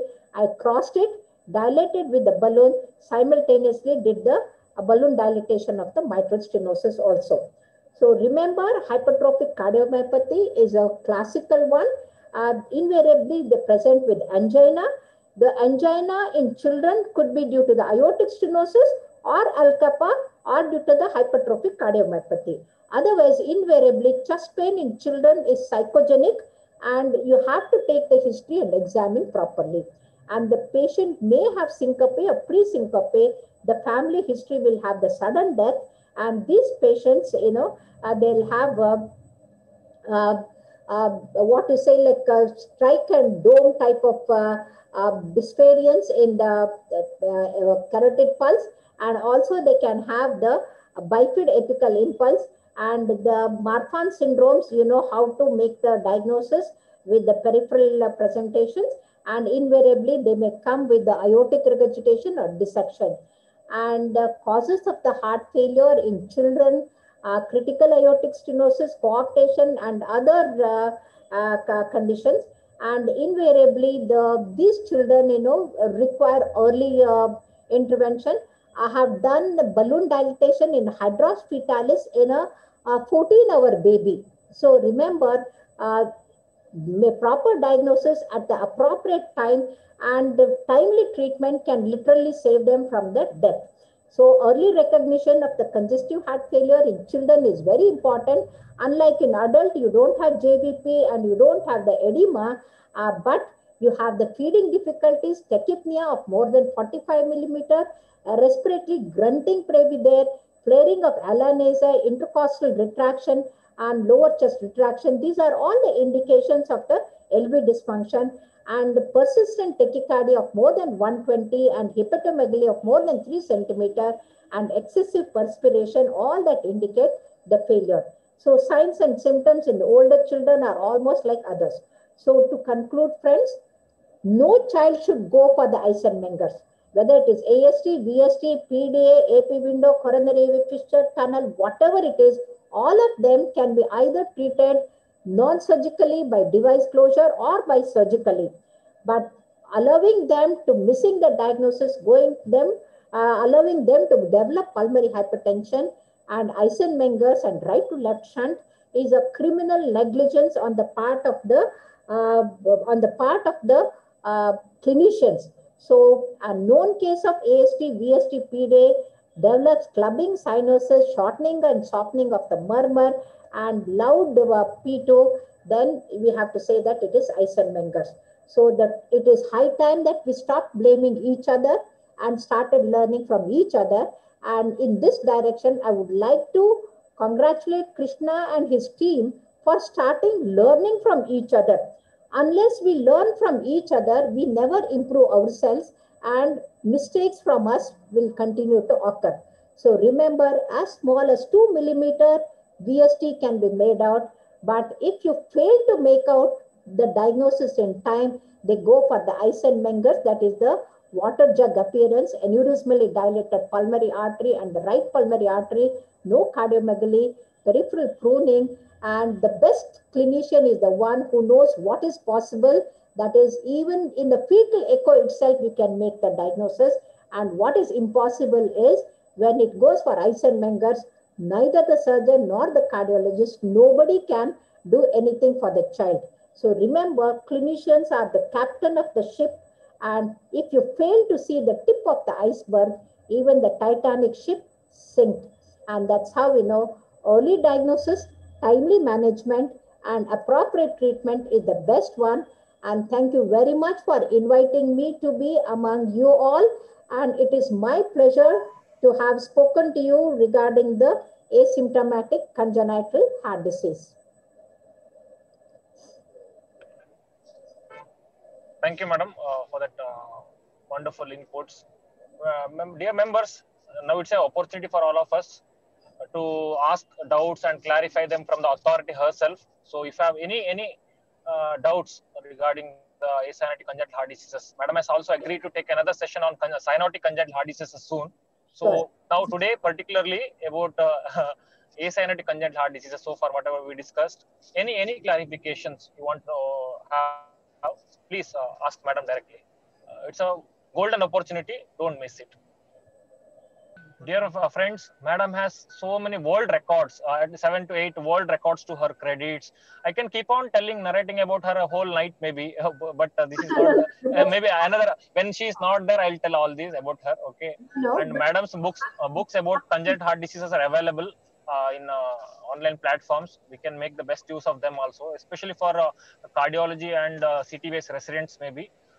About very simplified way she has explained about the echo, step-by-step echo and all. So we can make the best use of them as well. And she's her articles also. We one thing why I go to the convocation is nowadays the children hardly they have any role model and hardly they have anyone to advise them. And most of the people are getting bashing because they fail to talk to the patients properly. If you talk to the patients very kindly, nicely, you'll never land in any trouble. So, empathy, yeah. request is be dedicated, disciplined, at the same time very kind to the patients. As a short self-assessment, we have prepared one quiz of very short 3-4 questions. Sure, If you sure. permit us, it's a self-assessment for us of the class. Dr. Vijay Balaji, can we have a short quiz, please? Can you start sharing? Madam can explain some more findings, just investigations, ma'am. 3-4 questions we have included for the self-assessment of the students at the end of the session. Dear members, whatever madam taught us so far, on that basis only we have prepared 4-5 questions. Please try to answer in the chat section. Upon that, madam will explain us the findings in the ECG, X-ray or echo. Okay, keep it simple, very simple quizzes. Think simple and try to answer. Okay. The first question, Dr. Balaji. Yeah, it is a typical ECG. Just now, madam was showing. Can you remember this sign and what is the feature of this?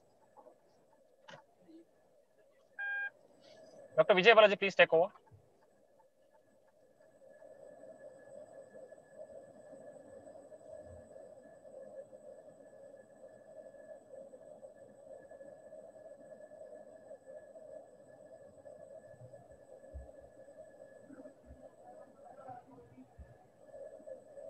Dr. Balaji, we can't hear you. Yes, sir. Yeah, please take over. Yeah, the answer, sir. Young adult that was on routine evaluation. This patient had a short systolic murmur in the pulmonary area and the vitals were stable. There is no obvious morphological changes that was noted in the patient. So what do you think is the diagnosis here? Are you going to answer, Balaji? You answer yourself. No, they're answering in the chat section, madam. Okay. Already they have answered, like ASD, RSR pattern. Okay, fine. Can you make out that sign, typical sign, madam explained? Now, those who have answered RS R dash pattern, I would like to say that this is not RS R dash, it is RR pattern. RR. Okay, when there is a R and then the make a full screen, you Yes, can ma'am. see that like a rabbit's ear, you have got a R and a R. RR pattern indicates that there is a what to say like pulmonary hypertension. So where is the V1 and V2, V3? You show me. That I couldn't get the picture of that, ma'am. We wanted to highlight on the sign in No, no, green. that is all right. Why I want to mention that is in V1, classically we can make out if it is a QR pattern, it is Eisenmenger's. If it is RSR dash pattern, it is regular AST. If it is RR pattern, then it is the pulmonary hypertension, AST with pulmonary hypertension. So V1 is very, very crucial in AST case. Okay. There is a right axis deviation and okay. Yes, ma'am. So this was incomplete right bundle branch block with What I told, never write incomplete RBBB. okay. This is not a bundle branch block at all. There is a mechanical state. Krishna will tell you that even after the closure of the AST, this pattern will remain. Yes, madam. It may come down in some, but most of the time it remains. Okay. So right axis deviation, and then the first degree block is not there. I don't know. You have to calculate. For UGs and for NEET aspirants, that Prochetas sign, what we madam also explained, that's important. That's the spot. Okay, Prochetas sign. Am I right, madam? Yes. Yeah. Next question, please. Here you can see that RSR dash. See, R dash is if it is more than 6 millimeter, there is a pulmonary hypertension. Can you see that? This is the small r, S and the R dash. And R dash is more than 6 millimeter here. So this is a AST with the mild to moderate hypertension. Once it becomes Eisenmenger's, you don't have the S at all. You have only RR. Okay, go ahead. Also, because there is an RSR with a left axis deviation, can it point towards a Yes, that happens in the AV canal defect. The left axis deviation with RSR dash pattern happens in the ostium primum AST, in the AV canal defect. And you can see that the tall R and the deep S wave indicate that there may be associated VST also. You can see there is a tall R and the deep S, like a Katz's partial. So whether this is an AV canal defect, clinically you should be able to tell us. Okay. I will remove this one. This would be along with the pulmonary hypertension. Correct. That's what I told. Clinically, there is a R dash was taller than by 6 millimeters. So there is a pulmonary hypertension. And there was a left axis deviation. So I told it is a ostium primum AST.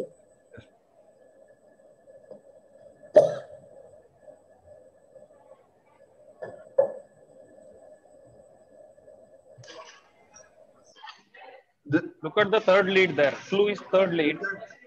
Carefully look at lead 3 in this ECG. Yeah. And look at the precordial leads. Some of the diagnosis can be made out just with the X-ray, ECG or something X-ray also. A lot of clues are available, so try to decipher them.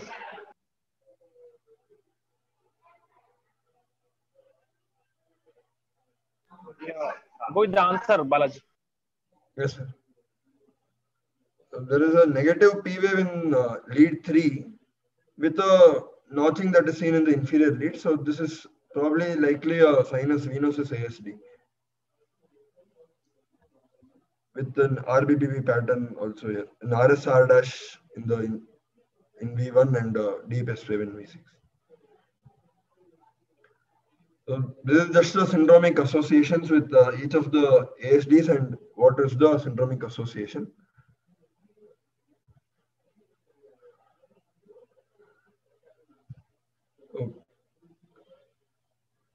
Can just interpret this chest radiograph and what is the muted? physical? Yeah, I can't hear you, madam. Madam, you are muted. When do you call it as plethora, Balaji?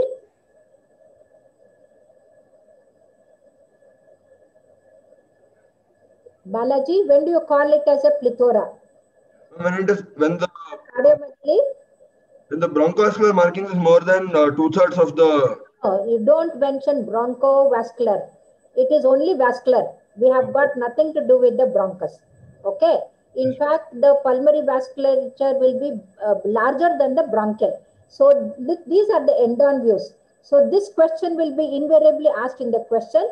More than 5 on either side or 3 on one side. And if they are seen like this, these are the end-on views, you know. If there are more than 5 end-on views, you call it as a plethora. And you are able to trace the vascular markings right up to the lateral 1/3.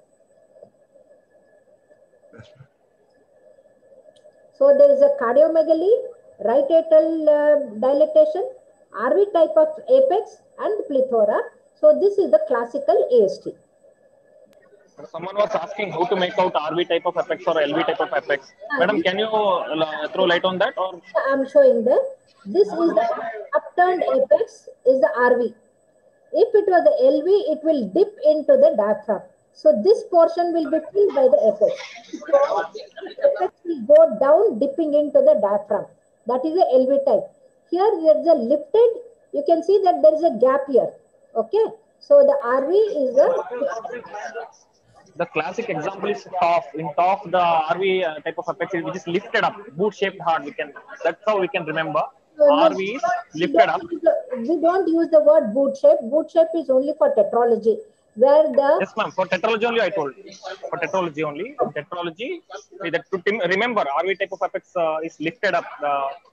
Can you remember with the example of TOF? Empty pulmonary bay. And yes, the oligemia. That's why it is called boot shape. But here you can see that there is a plethora. Pulmonary conus is prominent, and this is the lifted apical impulse is the RV type. And pulmonary also prominent. Pulmonary PAS also prominent. Right atrium also is dilated. Yes.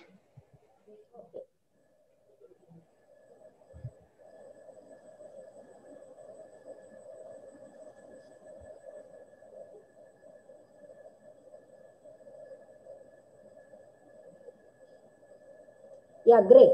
Now this is the apical 4-chamber view. You can see that RV and RA are much bigger than the LA and the LV. Okay. And this is the intraatrial septum. And you can see that there is a gap. And the blood, the red color that is flowing across the intraatrial septum indicates the AST. Here we have to measure the rims and also the size. And invariably, we have to see in at least 2 or 3 views, the subcostal, apical 4-chamber, and the other view. So this is the subcostal view. You can see that this is. If you can freeze it, 1 second. 1 second, run it. Pause it. Yeah, there. Yeah. Yeah. Yeah, pause it. Okay.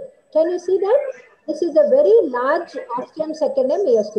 This is the septum primum, and this is the superior rim.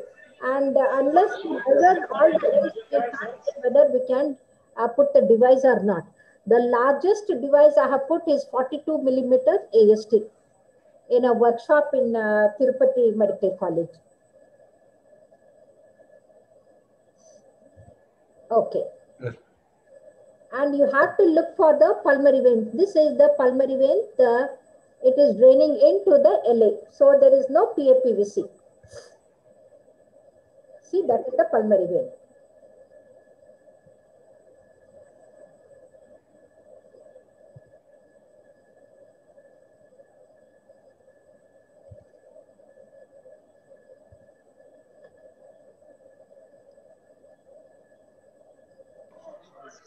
For the benefit of members, what we can in the echo, the apex down, apex up. So what we see on the right side is the left heart. What we see on the left side is the right heart. Okay, for your orientation, for the UGs. And that's why the pediatric cardiologists, we invert the image so that it becomes like the regular heart. So here you can see that intraatrial septum is thinned and aneurysmally dilated, and it is flowing right and left. And that is the PFO level, you know. We are not sure unless we do this is the intraatrial septum aneurysm. but there is no clear-cut AST or PFO. So if you do the contrast echo or Valsalva maneuver, whether the PFO is present can be made out. So this is the septal aneurysm.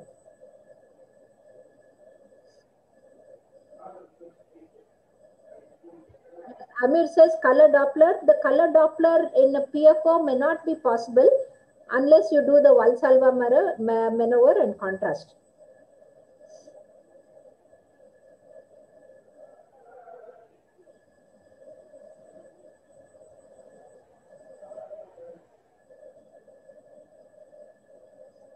Next time I can show you the echo itself anytime you want, but that may not help the undergraduates. Yes, No, ma'am. Next time we are planning to have a separate class for residents only, yes, cardiology and CTVS residents, ma'am. That time we can do that. Yes, ma'am. And next month I'm talking to the conference in Dhaka. So AV canal defect, I'll send the link and all of you can join. Those who are interested in. Sure, ma'am. Sure.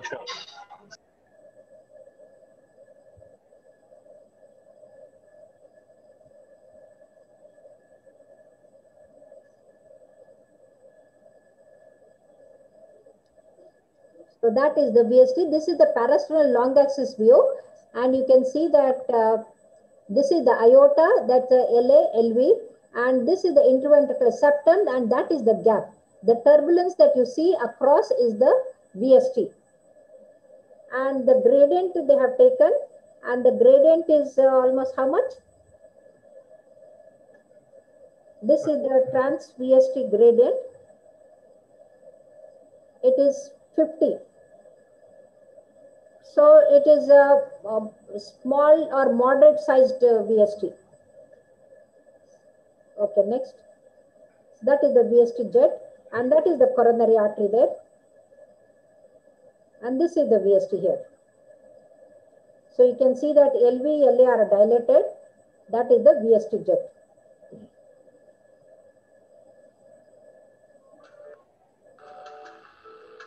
This is the muscular VST here. You can see that interventricular septum, the aorta is here. It's a mid-muscular VST. And very classically suitable for the device closure. The largest device I have closed in VST is with the 24 millimeter VST device in a young girl with a PH.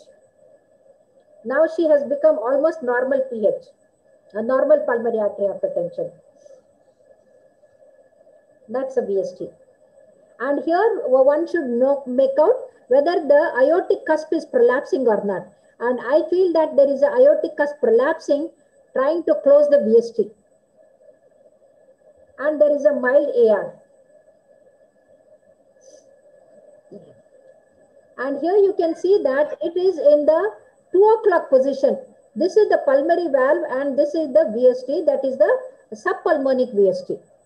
And the subpulmonic VSTs never close. They always go to Krishna for the surgical closure. They cannot be closed by the device. Some have tried, but surgical closure is better.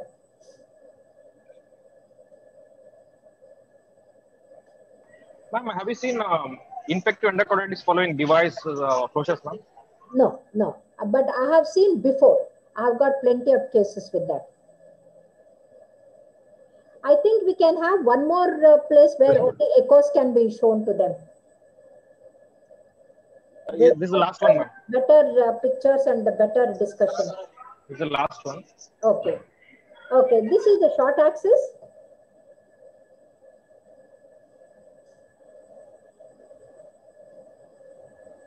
Parasternal short axis. The round one is the aorta. There's a cup and saucer like. So this is the pulmonary artery, and this is the duct. And here, you have to go for the ductal view. That is one space above the regular parasternal short axis to get the ampulla as well as the size of the duct, so that we can decide whether it requires coil closure or device closure or surgery. 99% of the time, most of them are closed by the device. Hardly we send any patient for the surgery nowadays. Ma'am, in recent times, VSD's incidence of ESD isolated or with other lesions, it's being increased, ma'am. Increasing. One is the improvement in the imaging techniques. Any Okay. other reasons for this, ma'am? Like Continuous Doppler. one other than genetics? Wait, what is it? And the causes for increasing incidence in VSDs, No, other that is than because of the alcohol consumption. The alcohol yeah, I consumption, want to know about the maternal alcohol and drug consumption lead to this. maternal, paternal, both, the alcohol and tobacco are the Baltimore study has shown the right-sided lesions are more common with the smokers and the left-sided with the alcohol. So any chemical is likely to cause the congenital heart disease more with the these bad habits. So my sincere advice to the medical students as well as the doctors is keep away from the bad habits. That was a suggestion of like mother. Thank you so much, ma'am. Mother, Soon, mother, grandmother, everything. ma'am, soon at your convenience, ma'am. It's a request from all the members to have another class on congenital cyanotic heart diseases, ma'am. Sure, we'll do that. Thank you for your valuable time. We can't thank enough, ma'am. We don't thank you. You're like our mother only. So all the cardiology lovers, you're like mother only. It should be wrong. It should be not wrong on our part to call you as Blalock Tausig of No, in fact, I should of India. because you all have made me feel young. Yes, thank you, ma'am. You're the Tausig Thank you of very much, ma'am. Kunja, you also. I need not say anything. Madam herself has Thank told you, us she ma'am. has seen thousands of students like you, but she really appreciated your efforts and she has commended your presentation. That's a great achievement. You can write. You can sleep peacefully today. Okay, with lot of contentment and happiness. And through you, many of us could learn a lot of things today. That's the bigger achievement. You also learned through your presentation. We also learned a lot today. Okay, so hats off to you, Kunj. Okay, and Thank you. for all our viewers, Good night to all and all the best. yeah, And need your ma'am, need your blessings, you guidance, and support throughout. are all blessed people to have taken the medical profession, which is a noble profession. So keep the dignity and God bless you all. Good night. Thank you so very much, much. Thank you ma'am. so much. Tapan, let's end the session.